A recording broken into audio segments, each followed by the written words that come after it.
Assalamualaikum warahmatullahi wabarakatuh. Hari ini saya akan mengajarkan materi mengenai pengenalan aljabar. Jadi sebelumnya kan biasanya itu kita belajar aljabar yang modelnya kayak begini. Y sama dengan X kuadrat tambah 3X, ini X tambah 5. Nah, yang ini itu namanya koefisien ini. Jadi koefisien adalah huruf yang digunakan angka yang berada di depan variabel, berada di depan variabel. Terus kalau misalnya begini ada juga Y sama dengan AX kuadrat tambah BX tambah C. Jadi kalau koefisien adalah angka yang berada di depan variabel. Di sini ada enggak koefisiennya? Jadi koefisiennya itu sebenarnya enggak harus angka sih, Jadi bukan angka, boleh huruf juga. Jadi koefisien adalah angka atau huruf yang berada di depan variabel. Yang ini A, B, itu koefisien. Terus konstanta itu yang ini. Konstanta adalah huruf yang digunakan untuk menggambarkan satu angka yang tidak diketahui. Jadi ini tuh konstanta.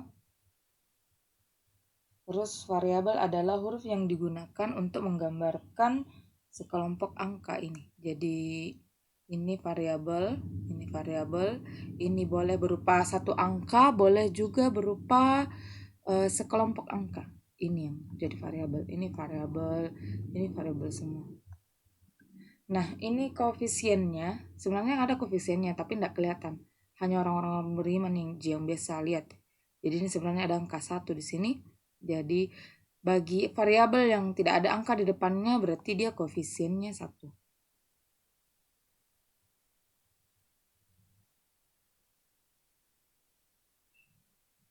Nah, sifat aljabar itu ada 3.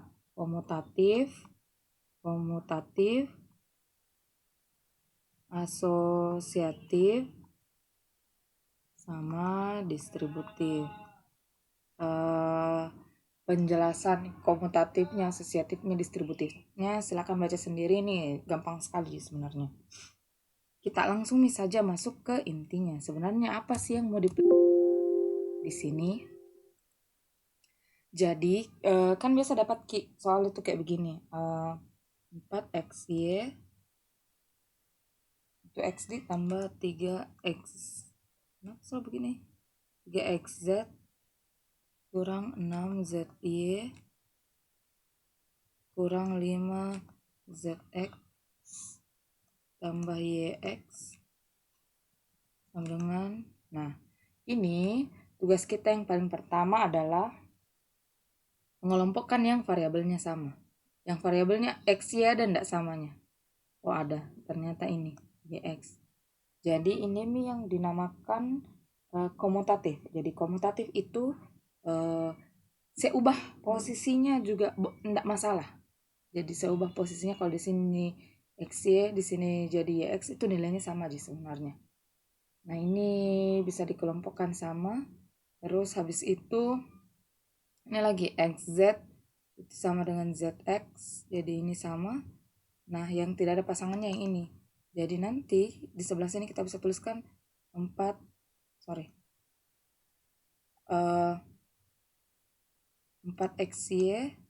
tambah, nah YX nya itu dirubah menjadi XY juga, tambah XY tambah 3XZ kurang 5XZ kurang 6YZ. Jadi bagusnya sebenarnya enggak harus enggak ada ketentuan bilang harus Z dulu, Y dulu, enggak. Cuma bagusnya kalau kita ketika dihadapkan dengan variabel-variabel huruf, bagusnya dia diurutkan berdasarkan abjad. Bagusnya. Terus ini sama dengan, ini kan koefisiennya 4, ini koefisiennya tadi 1. Berarti 5XY tambah 3 dikurang 5 itu jadi minus 2XZ dikurang 6YZ. Jadi kita punya 5XY kurang 2XZ kurang 6YZ. Ini untuk yang menyederhanakan bentuk berikut dan mengelompokkannya ke term yang sama, ke bentuk yang sama. Nah, terus ada juga yang kayak begini. Jadi permintaan soalnya itu kembangkan dan faktorkan. Jadi ini soalnya 8x Y kurang Z tambah 2Y 7x tambah Z. Nah ini tuh. Nah yang ini yang dibilang sifat distributif itu kalau ini bisa dikali ini, terus ini dikali ini dikali ini dikali ini. Jadi ini hasilnya 8xy dikurang 8xz tambah 14xy, ini sama dengan sini, jangan lupa, tambah 2yz. Nah, lagi-lagi dikelompokkan yang sama, ini dengan ini. Oh, itu Ci, 22xy dikurang 8xz tambah 2yz. Nah, selanjutnya sekarang tugas kita itu faktorkan, karena dia permintaan soalnya faktorkan. Berarti kita faktorkan yang sama. Nah, kan yang sama ini dengan ini ada samanya, ini dengan ini ada juga samanya, ini dengan ini juga ada sama. Jadi tinggal pilih salah satu yang mana mau difaktorkan. Jadi misalnya saya mau faktorkan yang ini. Jadi 22xy dikurang 2z. Karena di sini yang sama kan, di sini bisa dibagi 2, ini juga bisa dibagi 2, ini bisa dibagi z, ini bisa dibagi z. Jadi 2 dengan z-nya dikeluarkan, jadi di sini sisa 4x. Karena minus 8xz dibagi minus 2z itu sama dengan plus 4x. Terus di sini ini kan plus 2yz. Jadi plus 2 dibagi min 2 itu berarti min 1. Min 1 karena z bagi z habis, jadi sisa y, min y. Jadi ini boleh dikelompokkan berdasarkan ini, boleh juga dikelompokkan ini dengan ini dengan ini, terserah yang mana. Oke. Terus selanjutnya adalah, jadi saya mengajar mahasiswa itu di Tekom, itu mata kuliah pemodelan. Yang bikin miris adalah mereka belum tahu aturan pangkat di aljabar. Jadi aturan pangkat di aljabar itu ada yang begini. A pangkat M dikali A pangkat N sama dengan A pangkat M tambah N. Jadi kalau dikali di sini berarti pangkatnya ditambah. Kayak begini toh. A pangkat M bagi A pangkat N sama dengan A pangkat M kurang N. Berarti pangkatnya dikurang. Kalau pembagian, operasinya pembagian, berarti pangkatnya dikurang. Terus ada juga yang begini. A pangkat M terus dipangkatkan lagi dengan N, berarti A pangkat M kali N. Jadi pangkatnya yang dikali. Kalau misalnya pangkat dipangkatkan, toh. Nah, A pangkat 0 itu sama dengan 1. Apapun di pangkat 0 kan, bahkan kalian kalau di pangkat 0, pasti hasilnya 1. Terus, A pangkat min M sama dengan 1/A pangkat M. Nah, A pangkat 1/M, jadi kalau pangkatnya negatif, berarti artinya kita bisa ubah bentuknya supaya dia pangkatnya positif, dia ubah bentuknya ke bentuk pecahan. Kalau dia awalnya di atas, ini maksudnya di bagian atas. Jadi ini kan artinya sama di A pangkat min M 1/1, toh?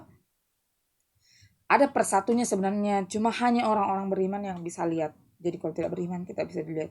Nah, kalau misalnya mau dia dipangkatkan 1, jadi ditukar posisinya. Yang atas jadi di bawah kayak begini. Terus yang bawah jadi atas kayak begini. Nah, kalau dia pangkatnya berbentuk pecahan, berarti kita bisa tuliskan itu akar M dari A. Terus kalau misalnya saya punya begini A pangkat M per N, itu berarti sama dengan A pangkat M diakarkan oleh N.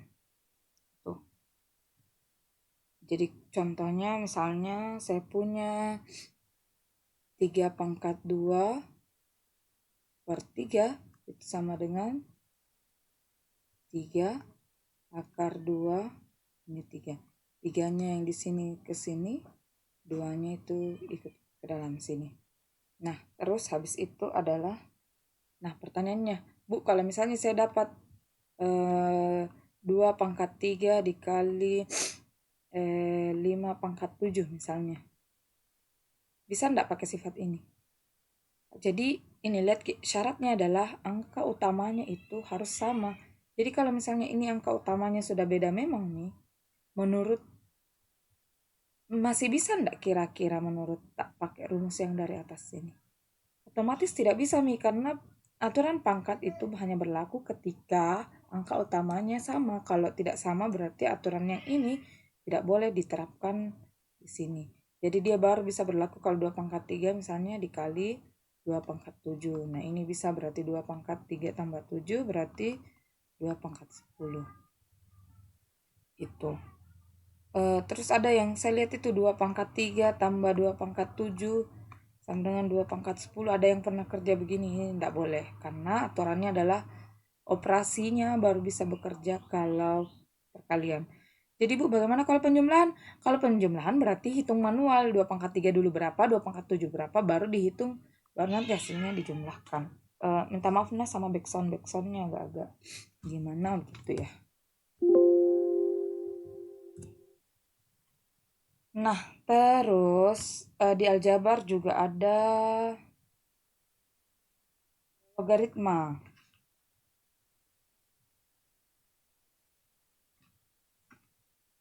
Jadi di aljabar ada logaritma.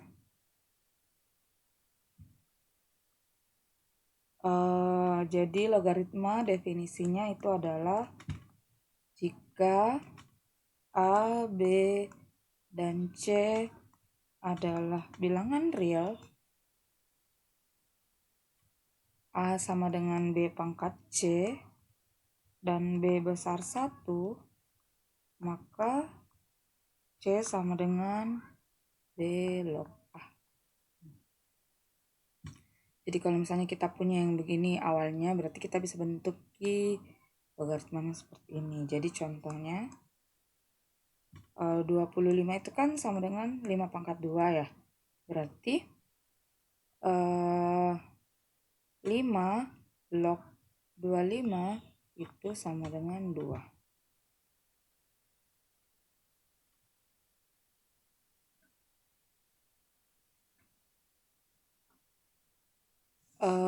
Terus jadi selain pangkat yang punya aturan, logaritma juga aturannya banyak. Jadi aturannya di logaritma itu ini sebenarnya sudah pernah diajar waktu SMA, cuma banyak mahasiswa yang ternyata saya kira mereka sudah paham, ternyata mereka sama sekali belum paham. Belum ndak ingat, bahkan kayak hilang ingatan itu semua ilmunya dari SMA, mentang-mentang sudah liburan gara-gara COVID jadi hilang ingatan semua juga ilmunya. Jadi misalnya saya punya A log, jadi aturan pertama itu A log XY itu sama dengan A log X ditambah A log Y. Nah, kalau pembagian seperti aturan pangkat berarti dia pakai operasi pengurangan A log Y. Jadi kalau dia perkalian dia operasi penjumlahan, kalau pembagian dia operasi pengurangan. Terus yang ketiga A log X pangkat N sama dengan N A log X. Aturan keempat A log 1 sama dengan 0. Yang kelima A log A sama dengan 1. Yang keenam itu A log A pangkat X sama dengan X. Yang ketujuh A pangkat A log X sama dengan X. Yang ke-8 A log. Yang ke-8 A log B sama dengan 1/B log. Oke. Nah, terus di logaritma juga ada namanya logaritma natural. Jadi ini ln X sama dengan E log X itu E-nya nilainya 2,71828 dan seterusnya.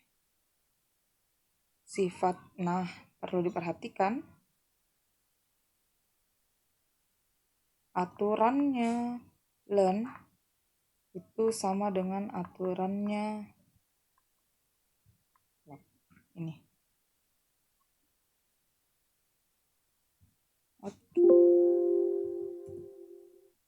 Terus selanjutnya perkalian aljabar.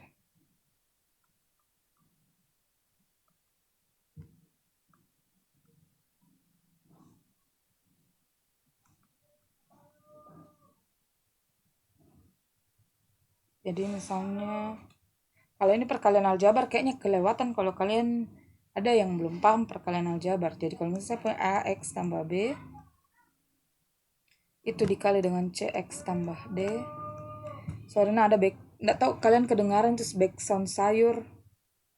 Jadi ini AX dikali ini X kali D, terus B kali CX, terus B kali D. Itu jadi AC X kuadrat tambah ADX tambah BCX tambah BD. Nah, ini bisa ditulis jadi ACX kuadrat tambah AD ABC ini dikasih begini karena sama-sama di variabelnya jadi dikelompokkan ki tambah BD. Contohnya misalnya saya punya 2X tambah 5 kali 3X tambah 7. Ini kali ini toh jadi 6X kuadrat. Itu karena dari 2 kali 3 tambah 14X itu dari 2 kali 7 tambah 15X dari 5 kali 3 tambah 35 itu dari 5 kali 7. Nah, ini sama dengan 6X kuadrat tambah 12X tambah 35. Toh, nggak ada masalah, gampang sih. Nah, setelah perkalian ada course, ada pecahan aljabar. Itu pecahan aljabar atau pembagian. Pecahan aljabar. Ini pecahan aljabar. Jadi di pause dulu. Oh, jangan. Pecahan aljabar itu untuk operasi perkaliannya. Jadi kalau misalnya A per B kali C per D sama dengan AC per BD. Itu ini kali ini kali ini. Terus pembagian. Contohnya misalnya 2A per B per 3B bagi A kuadrat B per 6. Nah, ini saya bisa ubah jadi, nah ini kalau ini pembagian di pecahan itu nanti berubah jadi kali 2A per 3B. Nah, ini berubah jadi kali, ininya juga harus berubah ditukar. Jadi yang atas jadi pembilang jadi penyebut jadi pembilang. Jadi 6 per A kuadrat B. Jadi ini. Nah, terus habis itu kita pakai yang ini. Jadi 12A per 3A kuadrat B kuadrat. Ini sama dengan 12 bagi 3 kan 4. 4A, ini kan pangkat 1 sebenarnya. Lagi-lagi tidak kelihatan, hanya orang-orang beriman juga yang bisa lihat. 1 kurang 2, B pangkat Ini tadi kalau dia di bawah mau dikasih ke atas jadi B pangkat min 2. Jadi ini 4A pangkat min 1 kali B pangkat min 2. Ini jawabannya boleh seperti ini, boleh juga per 4 per A B kuadrat. Sesuai aturan tadi pangkat toh. Kalau misalnya dia negatif mau dijadikan positif, tinggal pindahkan ke bawah.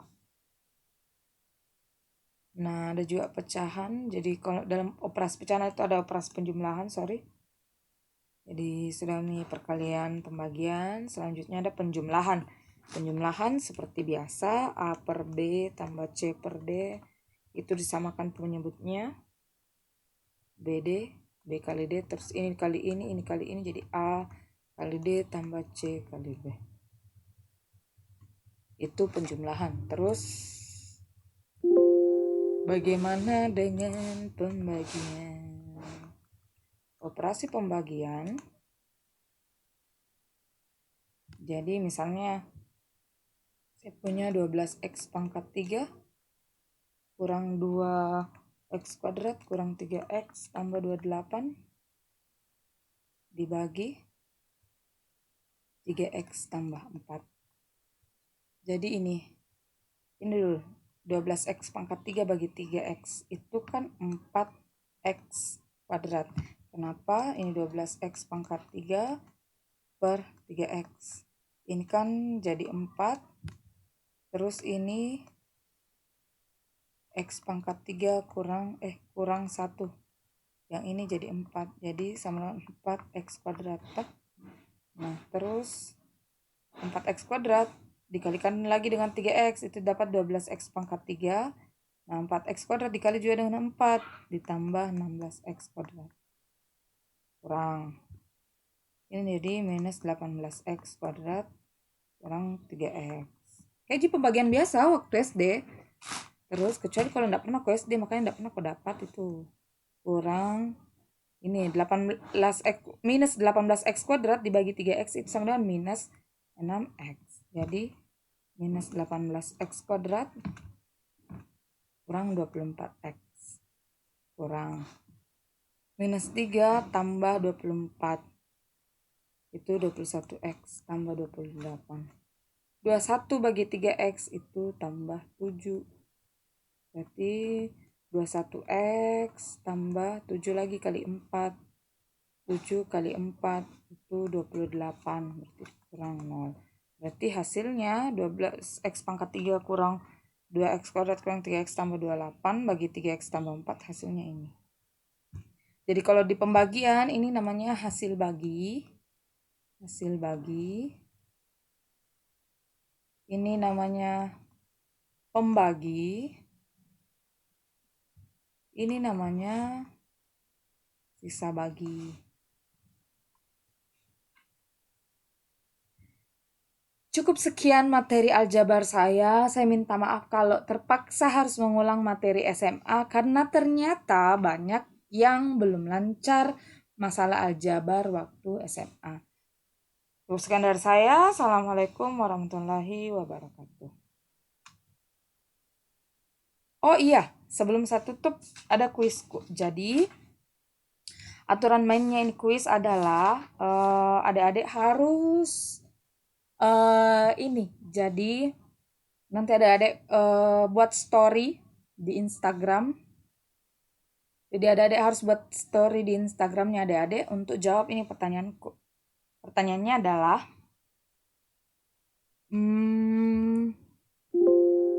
pikirkan sebuah angka, terus tambahkan angkanya dengan 15, terus kalikan 2, lalu tambahkan dengan angka awal yang tadi disuruh untuk pikirkan, terus bagi hasilnya dengan 3, kurangkan dengan angka pertama yang tadi.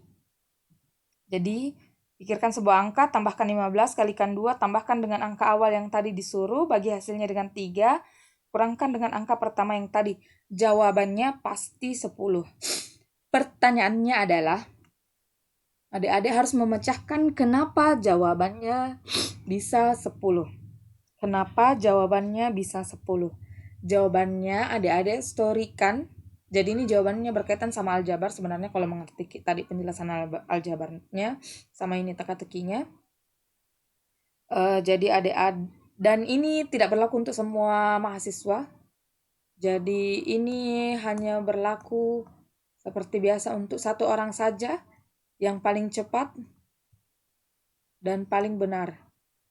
Jadi jawabannya di-storykan di Instagram tak, di videokan toh untuk dapat jawabannya nanti yang benar nanti saya kasih bebas UTS. Jadi bebas UTS berarti nilaimu otomatis 90 untuk UTS. Selamat bekerja, semoga ada yang dapat dari 3 kelas. Jadi kalian bertarung bukan satu kelas satu orang, bukan satu kelas satu orang dan 3 kelas.